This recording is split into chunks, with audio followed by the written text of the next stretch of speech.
Fito, en muchas de las anécdotas, muchos se preguntarán, pero ¿dónde estaba ese papá que los dejaba pasar por tantas cosas negativas? ¿Dónde andará este viejo sinvergüenza? Y eran cosas que desde niño me preguntaba, ¿por qué mi papá dejará que pasemos por situaciones como estas? ¿Qué estará haciendo? ¿O por qué no hará más? Y lo juzgué y lo llegué a odiar. Y mucho, porque era muy agresivo, porque era tantas cosas que uno no quería ver en su diario vivir. Y eran tantas cosas que no le perdonaba, que hoy siento pena por mí, por haber llegado a decir o a hacer cosas que no tendría que haber hecho en contra de mi papá o de mi mamá. Porque hubo un tiempo de mucha rebeldía en que no aceptaba la realidad y los juzgué y los detesté.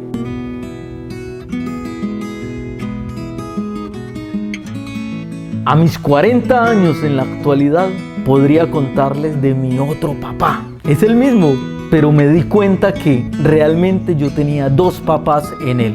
Mi papá probó las drogas a los 8 años. Fue un adicto que por ahí cerca de sus 20 años decidió abandonar las drogas. Y en su cabecita solamente había un proyecto. Y él decía, si yo pude salir de las drogas, muchos podrán salir de las drogas. Y quiero hacer ese trabajo por la gente de la calle. Mi papá era la oveja negra de la casa, el hippie con mi tío. De todos los hermanos, él y mi tío, el que le seguía, fueron los que no terminaron el bachillerato y se dedicaron nomás a soplar. Todos mis tíos profesionales, todos unas personas estudiadas, y mi papá y mi otro tío, no.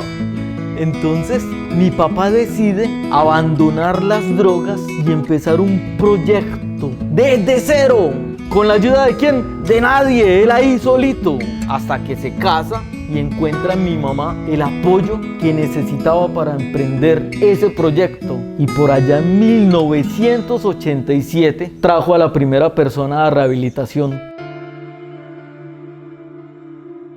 que fue su hermano, que era habitante de la calle. Dijo, vamos, usted va a ser el primer integrante de este centro de rehabilitación para drogadictos. Y lo llevó ahí a la misma casa donde vivíamos. Y ahí empezó un sueño, ahí empezó un proyecto que yo no entendía, que yo lo único que tenía era enojo mientras pasaban los años. Yo me enojaba porque llegó un punto de nuestras vidas en las que nosotros vivíamos en una casa de tablas y mi papá tenía un centro de rehabilitación, ese centro de rehabilitación en una casa de verdad, una casa de ladrillos donde se pagaba el arriendo, donde allá tenían sus comidas. Y muchos dirán, pero ustedes entonces ¿por qué no iban a comer allá? Y es ahí donde decimos, me le quito el sombrero a mi papá y a mi mamá. Empezaron un trabajo social en la miseria absoluta. Mi papá todas las noches, Fito, bajaba al canal Bogotá. Usted sabe qué es el canal Bogotá, una canalización que atraviesa toda Cúcuta. Y allá eso está así, lleno de indigentes, de gente que decidió consumirse en las drogas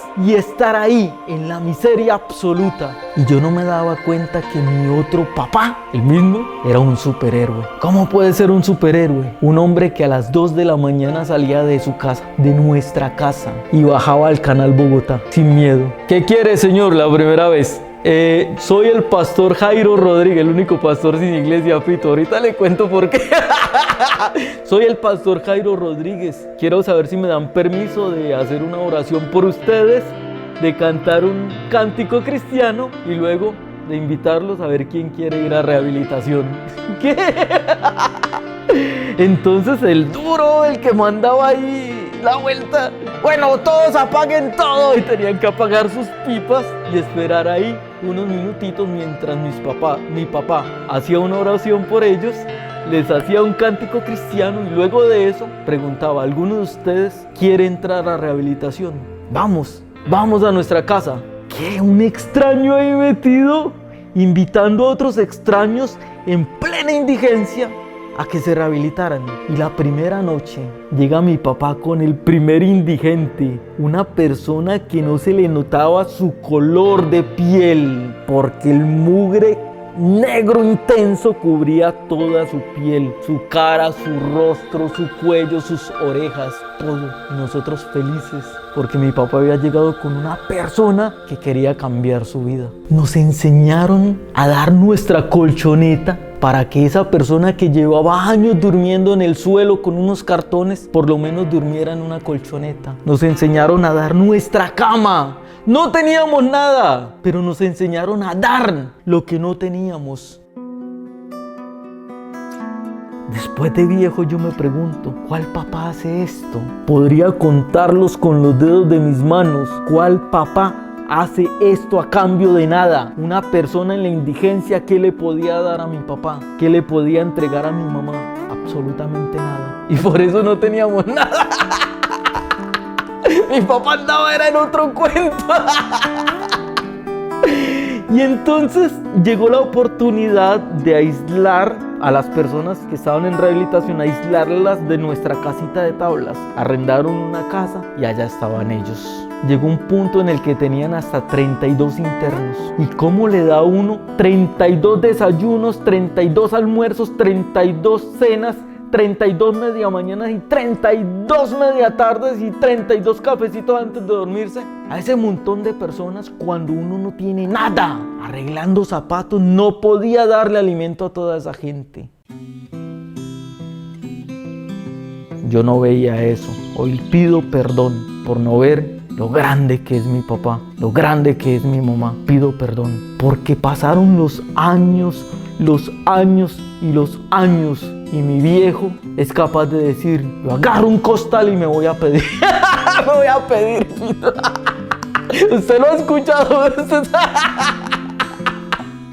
Fito empezó a irse a la plaza de mercado con tal de que esas personas estuvieran allá encerraditos en casa, haciendo artesanías para terapia ocupacional, que tampoco alcanzaba para la comida, pero ir a la plaza de mercado a ver qué le regalaban para llevarle a esas personas. El trabajo que debería hacer el Estado lo estaba haciendo un hombre que aún no había terminado su bachillerato. Que dice, a mí me gusta hacer negocios sin plata. Y sin plata llegaba con unos costalados de mercado que a mí me enojaba. Porque era lo que en el mercado ya no servía para vender, que quizá lo iban a botar. Entonces se la echaban en el costalito a mi papá. Y todos los días trayendo en un costal cómo prepararle comida a ese montón de gente. Y quizá la rebeldía y el enojo no me dejaban acercarme allá. Que porque no tenía el sazón de mi mamá, que porque no sabía cómo lo cocinaba mi mamá, que porque no lo había cocinado a mi mamá, sino lo había cocinado gente que no tenía ni siquiera conocimientos de cocina, Fito. Porque de verdad no era rico, yo le soy sincero. Pero era gente intentando salir de la droga, Fito. Y yo juzgando a mi papá.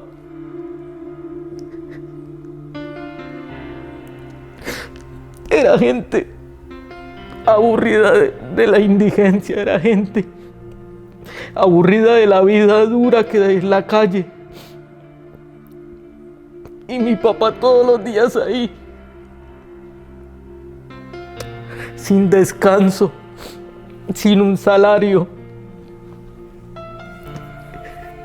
sin gente que le ayudara a Fito, porque como nadie le pagaba nada a mi papá, la gente no va a ir a trabajar gratis, y yo juzgándolo toda la vida.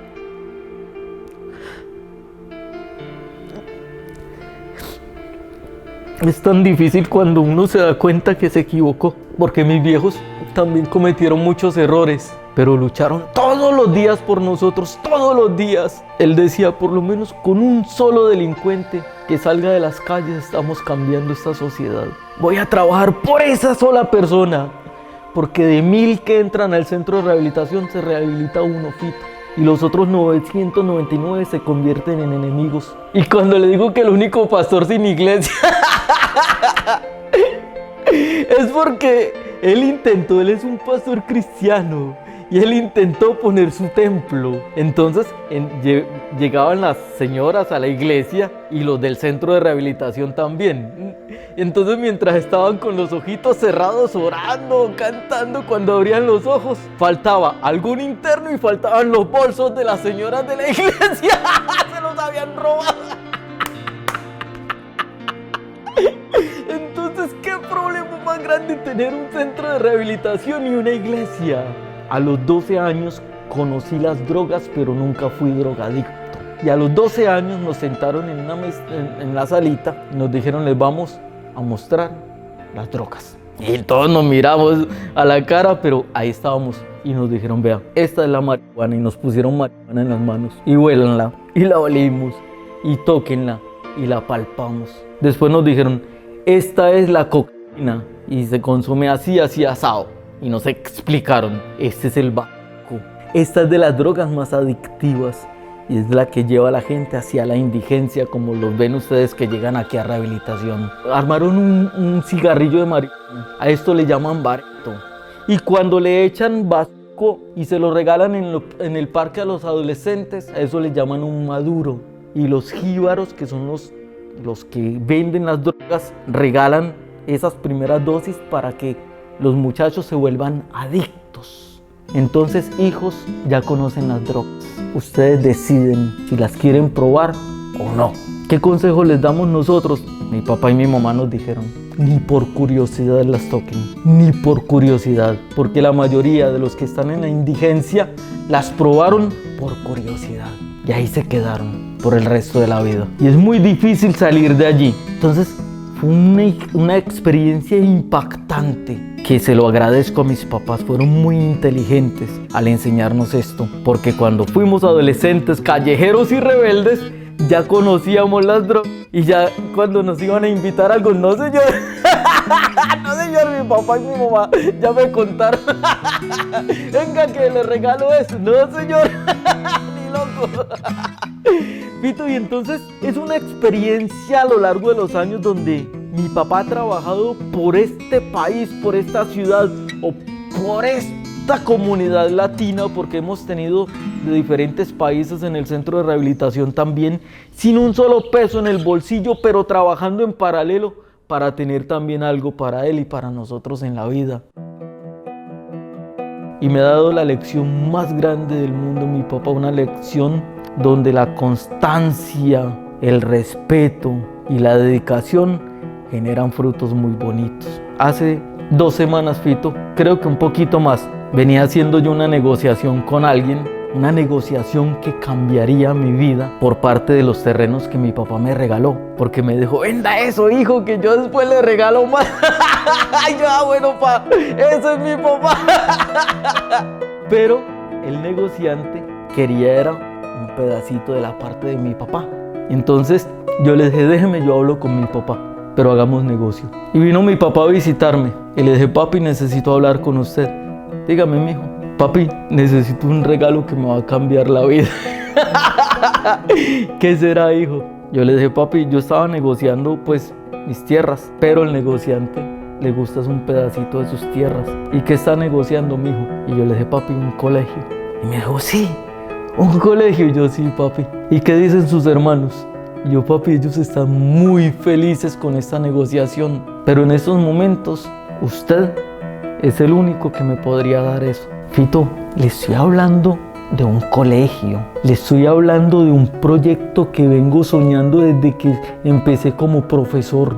Y con mi hermano Dani, con mi hermano John y con mi mamá y mi hermanita lo hemos venido estructurando y tenemos casi terminada la licencia de nuestro instituto Fibonacci, pero salió este negocio. Y le digo a mi papá, papi, yo quiero con todo mi corazón esto. Y me dice, hijo, yo le firmo, mijo, yo le firmo, porque todo lo mío es suyo. Fito, me regaló un colegio mi papá.